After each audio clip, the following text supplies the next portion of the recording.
Hi friends, welcome to my YouTube channel. இப்போ நம்ம ஐபிஎல்கான ட்ரீம் ப்ரெடிக்ஷன் பார்ப்போம். Tata IPL T20 Chennai versus அவர் match number 61 May 12 time 3:30 international standard time. Indian standard time. இப்போ மேட்ச்க்கான report பார்ப்போம். டைம் பார்த்தீங்கன்னா May 12 3:30 PM Indian standard time. Venue பார்த்தீங்கன்னா ME Chidambaram stadium, Chennai. Streaming on Jio Cinema, Star Sports Network. Match number 61 T20 IPL. Pitch report.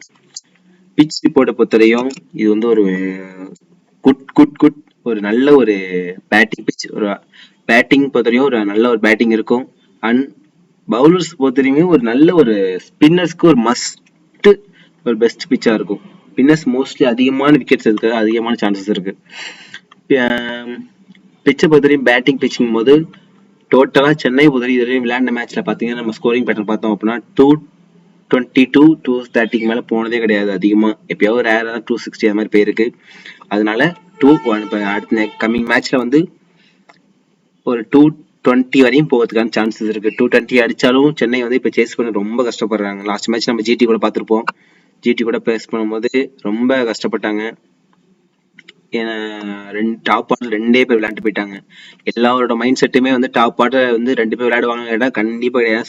Suman கில்லாம் எடுக்கவே மாட்டாங்க. நிறைய பேர் எடுக்காம வந்திருப்போம். சாய் சுதர்சன் மட்டும் தான் பிக் பண்ணுவோம். எப்பவுமே வித்தியம் சாக ஓப்பன் இறங்கி அவுட் ஆயிட்டு போயிடுவாரு. அதுக்கப்புறம் வந்து நம்ம மத்தவங்க சூஸ் பண்ணுவோம். இந்த மேட்ச்ல பாத்தீங்கன்னா சாய் சுதர்சன், சுமன் கில் 2 பேர் அழகா, டேவிட் மில்லர் 3 பேர் வந்து அழகா மேட்சை முடிச்சிட்டாங்க. விக்கெட்டிங் பாத்தீங்கன்னா மோஹித் சர்மா நிறைய பேர் அதிகமான விக்கெட் எடுத்து, ரஷித் கான் விக்கெட் எடுத்துட்டு போயிட்டாங்க. ஸோ இந்த மேட்ச் சென்னைக்கு ரொம்ப மஸ்ட் வின்னிங் திஸ் மேட்ச். ஏன்னா இந்த மேட்ச்ல அவங்க வின் பண்ணி ஆகணும். கண்டிப்பா இருக்கிற 2 மேட்ச்ல அவங்க வின் பண்ணா மட்டும்தான் பிளே ஆஃப் குள்ள போகலாம். அடுத்தது பிளேயிங் 11. சென்னையோட பிளேயிங் 11 பார்த்தோம்னா அஜங்கே ரஹானே, ருத்ராஜ் கைவாட், டேனியல் மிச்சலுக்கு அப்புறம் பாத்தீங்கன்னா இந்த இடத்துல வந்து சிவம் டுபே வரணும். சிவம் டுபே, ரச்சின் ரவீந்திரா 1-1 செகண்டா வந்துட்டு இருந்தாரு. இப்போ வந்து கொண்டு போய் எங்க போட போறாங்கன்னு தெரியல. Next one Jadeja. இந்த இடத்துல மொயின் அலி வராரு. ஹமீர் ரிஷிக்கு மொயின் அலி வராரு. அதுக்கப்புறம் எம்எஸ்டி வந்து எம்எஸ்டியோட பிளேஸ் வந்து 8th தான் இருக்கு. ஆனா ஏர்லியா அதாவது ஓகே லாஸ்ட் 2-3 பால்ஸ் தான் இருக்கு, இல்ல லாஸ்ட் ஒரு ஓவர் தான் இருக்கு அப்படின்னா ஒரு 4th பிளேஸ்ல கூட அதுக்கு அவர் வந்து பிளே பண்றாரு. அதுக்கப்புறம் சதுல் தாக்கூர், மிச்சல் ஸ்டர்னர், சுஷாந்த் தேஷ்பாண்டே. இந்த மேட்ச்ல வந்து தீபக் சாகர், இந்த வெனியை பொறுத்தவரைக்கும் தீபக் சாகர் விளையாடுறதுக்கு அதிகமான சான்சஸ் இருக்கு. அதுவும் இல்லாம அஜங்கே ரஹானே இவரை பொறுத்தவரையும் நம்ம பார்த்திருக்கோம். எல்லா மேட்ச்லயுமே வந்து இவர்கிட்ட வந்து ஒரு 25+ ரன் எதிர்பார்க்கறதே ரொம்ப கஷ்டமா இருக்கு. ஏதாவது ரேரா மேட்ச்ல தான் 25+ ரன் அடிக்கிறாரு. ஸோ இந்த வெனியூலயும் நம்ம இதே மாதிரி இருக்குமான்னு கேட்டா வாய்ப்புகள் இருக்கு. 2 மேட்ச் தான் இருக்கு. இதுக்கப்புறம் பிளே ஆஃப் போறோம். இந்த மேட்ச்ல பிளே பண்ணுவாரான்னு கேட்டா ஒரு கொஸ்டின் மார்க் தான். ஸோ இந்த இவரோட சான்ஸ் பொறுத்தவரையும் 50-50 சான்ஸ் தான். ஒன்னு ரேரா விளையாடலாம், இல்ல விளையாடாம போயிடலாம். அந்த மாதிரி சான்ஸ் தான் இருக்கு. ருத்ராஜ் கைவாட் லாஸ்ட் மேட்ச் தோத்துருப்பாரு, டக் அவுட் ஆயிருக்காரு ஜிடி கூட. அந்த ஒரு அக்ரெசிவ்ல விளையாடுவாரு. சென்னையை பொறுத்தவரையும் நல்ல ஸ்கோர் இருக்கு.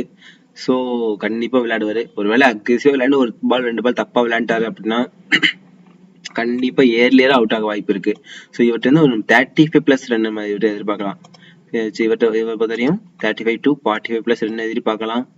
இல்ல அப்படின்னா ஒரு 90 to 100 ரன் 100 மேல போறதுக்கான சான்சஸ் அதிகமா இருக்கு.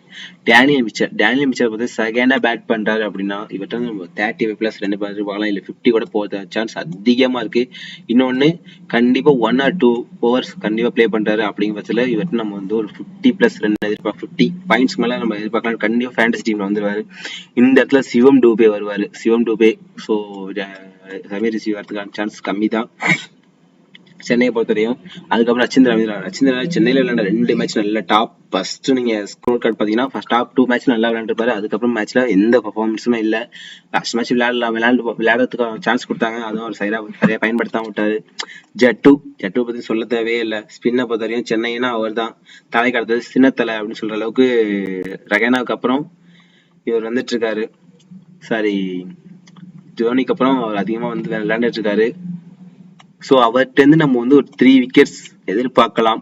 ஆர்ஆரை பொறுத்த வரையும் இது நல்ல ஒரு ஹெட் டு ஹெட்ல சென்னை அதிகமா வின் பண்ணியிருக்காங்க. இருந்தாலும் ஒரு 3 விக்கெட்ஸ் எதிர்பார்க்கலாம். எம்எஸ்டி ஒரு விக்கெட் கீப்பிங் பாயிண்ட் பொறுத்தவரையும் இவரா சஞ்சு சாம்சன் பார்க்கும்போது சஞ்சு சாம்சன் பெஸ்ட்.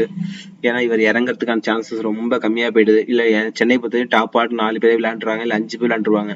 இவர் இறங்குறதுக்கான சான்ஸ் வந்தாலும் லாஸ்ட் ஒரு ஓவர், ஒரு 1 or 2 ஓவர்ல வருவாரு. வந்துட்டு ஒரு 2-3 6 அடிக்கிறதோட அதிகமான பாயிண்ட்ஸ் வருமானு கேட்டா கிடையாது. ஒருவேளை சஞ்சு சாம்சன் பொறுத்தவரையும் ஒன்னு டாப் ஆர்டர்ல இறங்கிறாரு, அவரை பொறுத்தவரையும் 1-1 வரதால அவர்கிட்ட வந்து நம்ம ஒரு 50 to 25 ரன்ஸ் எதிர்பார்க்கலாம்.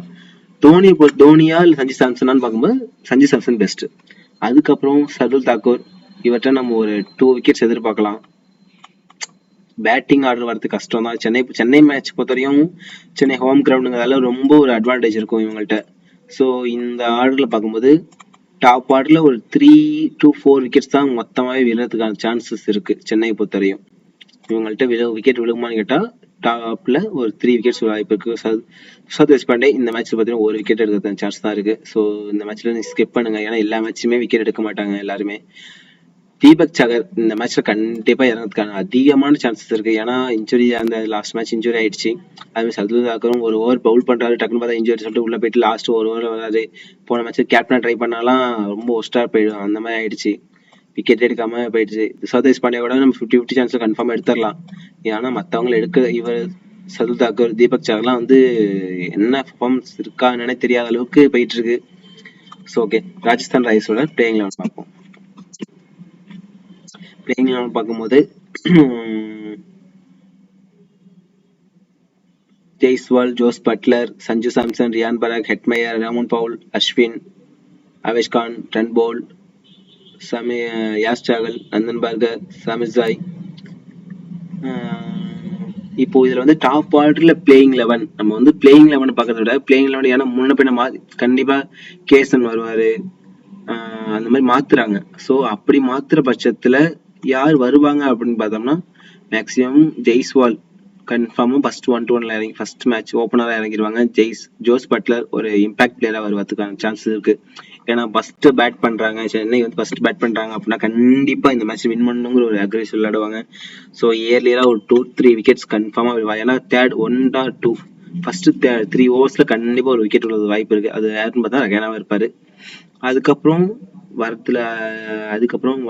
விக்கெட்ஸ் பாத்தீங்கன்னா இல்ல ஆர்ஆர் ஃபர்ஸ்ட் பவுல் பண்றாங்க அப்படின்னா கண்டிப்பா ஒன்னு ஜோஸ் பட்லர் இந்த பணியை பொறுத்தவரையும் ஒரு அதிகமான விக்கெட் வந்து எடுத்திருக்காரு, ஜடேஜா எடுத்திருக்காரு. அப்படிங்கிற பட்சத்துல கண்டிப்பா ஒரு இவங்களுக்குள்ள ஒரு பேட்டில் இருக்கும். ஸோ இவங்க அவுட் ஆக வாய்ப்பு இருக்கு. ஜெய்ஸ்வால், சாம்சன் பொறுத்தவரையும் ஒரு விக்கெட் கீப்பர் ஆப்ஷன்ல இவர்கிட்ட வந்து ஒரு 20+ ரன் வந்துடும். அதனால ஜெய்ஸ்வால் இல்ல சாம்சன் ரெண்டு பேரும் மஸ்ட் பிக் பண்ணுங்க.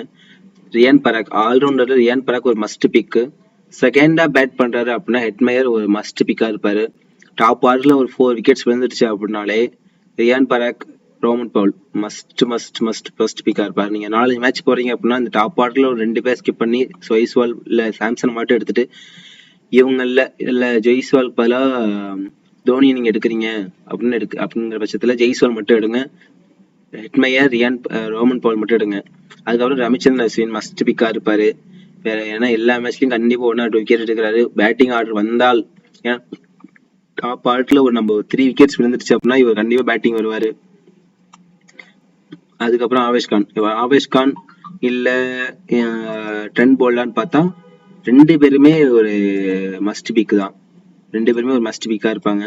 யாஸ் சாகலை பத்தி இப்ப எல்லாருமே வந்து 80% மேல இவர் எல்லாரும் சூஸ் பண்ணிருப்பாங்க. 80 to 70% எல்லாருமே சூஸ் பண்ணிருப்பாங்க. அப்படிங்கிற பட்சத்துல இவர்கிட்ட வந்து நம்ம ஒரு 1 or 2 விக்கெட்ஸ் தான் எதிர்பார்க்கலாம். ஏன்னா 1 or 2 விக்கெட்ஸ் எடுத்தா கூட டீம்ல வரமான்னு முடியுமா எடுத்துக்கிட்டா கண்டிப்பா சில மேட்ச் கஷ்டம் தான். லாஸ்ட் மேட்ச்ல எம்ஐ மேட்ச்ல நம்ம பார்த்துருப்போம். கவரப்பா 2 விக்கெட்ஸ் எடுத்தும் டீம்ல வரதுக்கான சான்ஸ் ரொம்ப ரேரா அமையறதுக்கான சான்சஸ் இருக்கு. ஸோ எல்லாருமே வந்து மஸ்ட் பிக்கா இந்த 3 பேர் தான் சூஸ் பண்ணுவாங்க. Avesh Khan, Trent Boult, Yuz Chahal. So இந்த மேட்ச் நீங்க நந்தன் பார்கர் ட்ரை பண்ணுங்க, இல்ல சமிர்சாய் ட்ரை பண்ணுங்க. இவங்க 2 பேருக்குள்ள ஒரு 4 விக்கெட்ஸ் வரையும் டாப் ஆர்டர்ல விழுந்துட்டுனா அது நல்ல ஒரு பிக்கா இருக்கும். ஸோ நீங்க ட்ரை பண்ற மாதிரி இருந்துச்சு அப்படின்னா Jaiswal, Sanju Samson, Riyan Parag, Rovman Powell, Ravichandran Ashwin, Trent Boult, Nandre Burger. So இப்போ next captain vice captain eligible person பார்ப்போம். கேப்டன் அண்ட் வைஸ் கேப்டன் பாத்தீங்கன்னா சஞ்சு சாம்சன். லாஸ்ட் மேட்ச் நம்ம கேப்டனை சூஸ் பண்ணி எல்லாருமே விளையாண்டு வின் பண்ணியிருப்பாங்க. எல்லா மேட்ச்லயும் ஓரளவுக்கு பெர்ஃபார்மன்ஸ் பண்ணிருக்காரு. இன்னொன்று விக்கெட் கீப்பிங் ஆப்ஷன் இருக்கு அப்படிங்கிற பட்சத்துல கண்டிப்பா ஒரு 25+ ரன் பாயிண்ட்ஸ் வந்தா கூட உள்ள வந்துருவாரு. ஏன்னா தோனி தோனி வந்து இறங்கல அப்படின்னா இவர் வந்துருவாரு. ருத்ராஜ் கைவாட் லாஸ்ட் மேட்ச் தோத்த ஒரு அக்ரெசிவ்ல விளையாடுவாரு. நம்ம வந்து ருத்ராஜ் கைவாட் ரன் எடுத்தா கூட கேப்டன் வந்ததுக்கு அதிகமான சான்சஸ் இருக்கு. ஏன்னா சென்னை பொறுத்தவரைக்கும் ஒரு நல்ல ஒரு ஃபார்ம்ல இருக்காரு. அதனால விளையாண்டே அவங்க கட்டாயத்துல ஜெய்ஸ்வால் இந்தியன் டீமுக்கு ஹைட்டா இருக்காரு. ஸோ கொஞ்சம் பொறுமையா தான் விளையாண்டு ஆகணும். விளையாண்டாரு அப்படின்னா கொஞ்சம் நின்னுட்டாரு, டாப் ஆடுற ஒரு 4 overs வரையும் நின்னுட்டாரு அப்படின்னா ஒரு 100 ரன் கூட அடிக்க வாய்ப்பு இருக்கு. இல்ல அப்படின்னா டக் அவுட் ஆக சான்ஸ் அதிகமா இருக்கு. ஸோ 50-50 சான்ஸ்ல ட்ரை பண்ணுங்க. ஆனா வந்தாருன்னா கண்டிப்பா மஸ்ட் கேப்டனா ட்ரை பண்ணுங்க. ஒரு 1 or மேட்ச் 2-3 மேட்சஸ்ல 1 மேட்ச்ல ட்ரை பண்ணுங்க.